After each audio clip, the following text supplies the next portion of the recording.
Hey guys, welcome back to my channel, Tech in the Real World, and today we're going to be looking at the new Nothing phones from Nothing, which is really hard to say.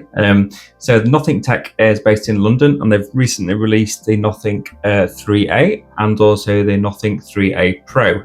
So I've been putting these phones through their paces over the past month or so. Well, I've only had the Pro 2 weeks. Week and a half. So I've been putting the 3A through its paces for the past month and the 3A Pro through its paces the past 2 weeks. And I've got some initial thoughts on them and some ideas for who these phones are for and why you should buy them. So stay tuned on the video to find out if his phone is for you and if you should buy it.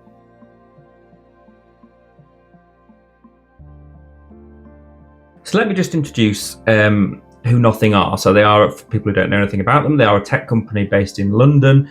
They started a couple of years ago and they released the Nothing Phone 1, they had the Nothing Phone 2, and they were offering unique Android phones with accessories.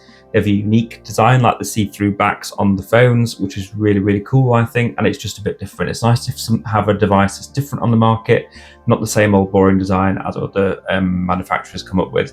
So I really like the design of the phones. I think they're really cool, really unique, and people have asked me lots about where I've got them from. So the Nothing Phone 1 started off, it was very aimed at the very mid-range market. The Nothing Phone 2 was mid to high range when we had about £600 to £800, and then they did the Phone 2A, which was a bit cheaper again, and now they finally released the 3A and the 3A Pro. So this is not they're not flagship phones. They are, I'd say, lower tier to mid-range phones, and that's the pricing reflects that. So we're all waiting for the Nothing Phone 3 to come out in a few months' time, which will be their flagship model at about £800 or £900, I think it'll be. But these phones offer a lot for your money, and they're definitely not something to be disregarded, especially after trying the iPhone 16e and how much I paid for that. These phones make that seem an absolute rubbish.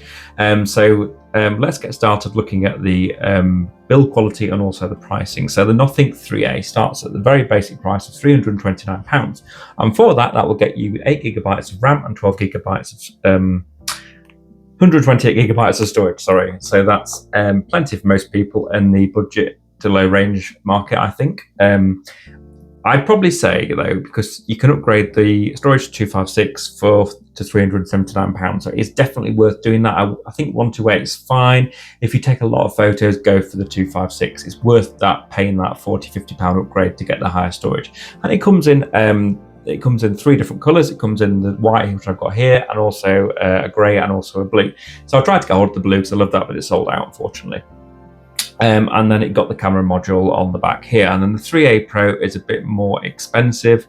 And that's what I want to talk about in this video. Is it worth spending the extra money to get the 3A Pro over the 3A as well? So it starts at £449, so you've got about £100 increase in price, and the only thing that's different on the Pro is the camera module. So you get a better camera system on the Pro than you do on the non-Pro. And what I've been doing with these phones, because everything else is exactly the same on them, there's no difference in the other specifications on them. The Pro and the 3A and the 3A Pro have the same CPU. The 3A Pro does start with 12GB of RAM, 256GB of storage, so it doesn't have the lower base model. But everything else on them is the same processor, same RAM configuration options, and same. They've only got 2 colours on the Pro as well, so grey or white. So I don't know why they do this with Pro phones, but anyway, that's the thing that's different. The screen is the same. It's identical OLED 120Hz refresh rate screen, which is a beautiful thing. So the design is very similar, so that's where we're starting the design. The camera module on the 3A is a lot smaller, as you will see here, and the 3A Pro sticks out quite pronounced. Now, for people who are used to having large camera modules, they will find the 3A Pro fine. For those of you who are not used to having large camera modules, they may find it a bit intrusive, because if you put the phone down the desk, it wobbles a bit and it is harder to have in your pocket, and you do notice it more than the 3A. But it does give you more powerful camera performance, which we'll get onto in a minute. So design-wise, we get the Glyph lights on the back on both modules, on both phones, which are really, really cool. I did like that. So you can enable them to sync to music. You can have them doing different things with messages. You can even have flip to Glyph, where you just flip the phone over and it will start to flash the lights for a message instead of seeing it on the screen. So I think it's unique. I'm not seeing anything else like that on the market. I think it's really cool. So I like that, and it's really, really unique feature to Nothing, and it really fits in with the design. So the 3A and the 3A Pro are powered by Snapdragon 7 Gen 3, which is a mid-range CPU from Snapdragon. So it's not like the Gen 8 and the 8 Elite. It's nowhere near as powerful. But I did run some Genshin Impact on it and Wuthering Waves games, which are quite CPU intensive and GPU intensive, and it ran fine. So performance-wise, I had no issues really.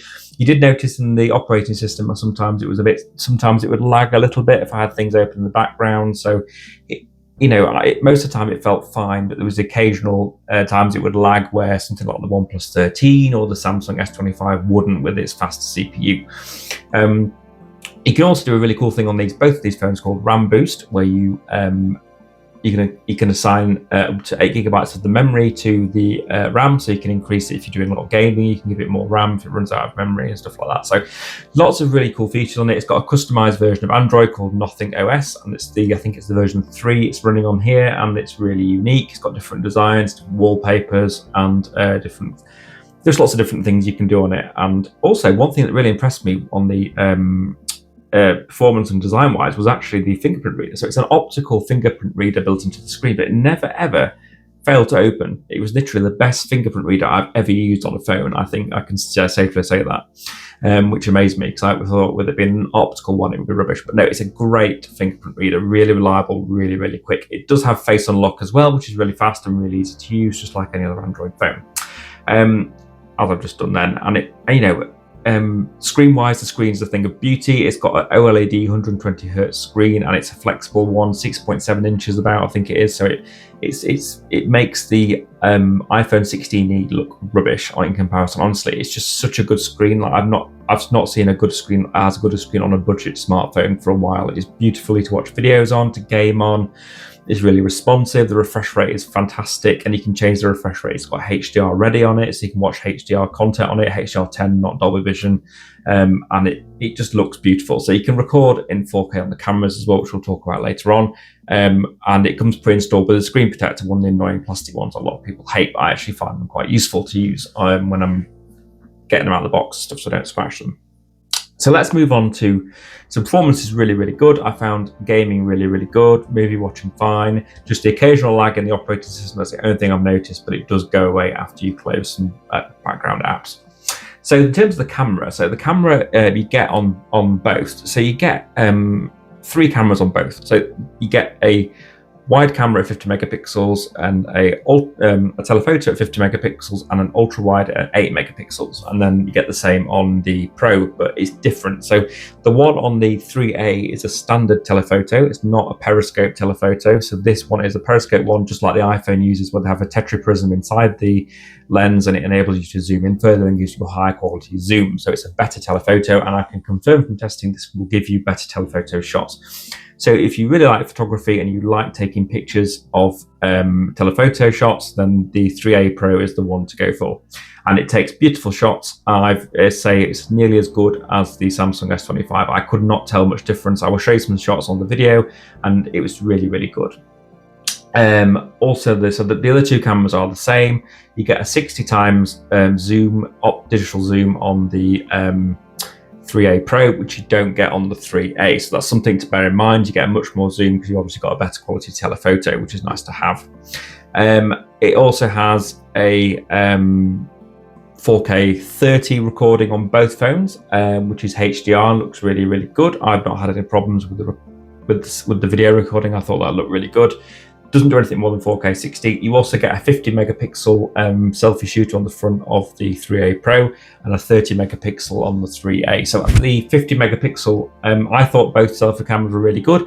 I didn't notice a huge amount of difference on either. I thought it was probably one of the best selfie cameras I'd used. Actually, personally, I thought it was a lot better than, say, the iPhone selfie camera and the S25 selfie camera. For me, it was a really good selfie camera, and this is one of the reasons why I use this phone as my daily phone for the past month, 2 weeks or so, because I so enjoyed the phone, the difference of style of it and the screen, and it was just really nice having a phone that cost under £500 that had all this performance. And I've not seen anything else like it on the market, and I think it's really unique, and I think the way it's built is really unique. So I would definitely look at this phone if you're thinking of getting like the OnePlus 13 or the S25 or the iPhone F16 Pro Max or any of those phones. just take a look at the Nothing 3A Pro, because it may surprise you. And it's not something I would have considered before, but it's really changed my thoughts on mid-range Android phones. And even the lower end one, honestly, the performance of the camera module actually isn't too bad. And speed-wise, it's been fine. I think Nothing have got it just right. They've got the pricing structure perfect with the pricing to performance. I think it's really good how they've done it. One of the new features on the they're advertising this year is an AI feature called Essential Space. I've tried this out and I didn't really find it that useful, but I need to play with it more. So there's a button on the side here which you press into and it takes you into the AI mode, and you can basically call it your own space. You can have content on there, you can save it to that space and have websites or apps that you use more regularly, and your phone will learn what you use and recommend the apps to use when you use them. So it's nice to have. It's not something I've seen on another phone before. As I say, I don't really find AI that useful on phones at the moment. It has all the Google Gemini stuff on it. I don't really use it that much. I'm not really a big fan of the AI side of things at the moment. I don't think it's going anywhere at the moment. I use AI on my laptop quite a lot, but not on my phone. So just one thing I forgot to mention on the screen is it does do 3000 nits of peak brightness. So when I was using it outside in the sunlight, it was really good. Same as the iPhone, if not a bit better, and it has got a higher peak brightness than the iPhone.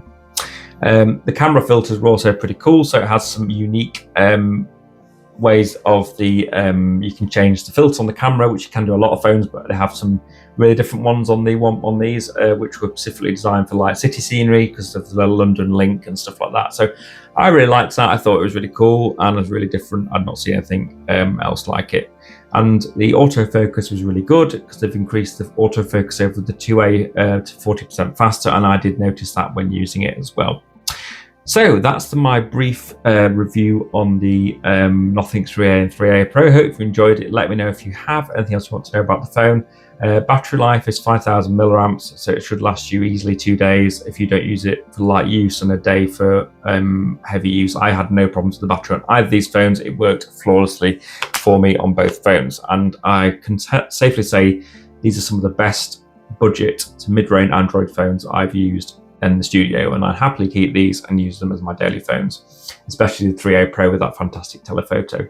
So I'll upload some shots on the video. I'll show you how it works in the real world, and I hope you enjoyed the video. And if you want to know anything else about these phones, drop me a line down below and I'll try and answer the questions. And if you've got any comments about the video or the review on my channel, as usual, please let me know. I'm desperate to hear from you. So thank you very much for watching, and I'll speak to you later.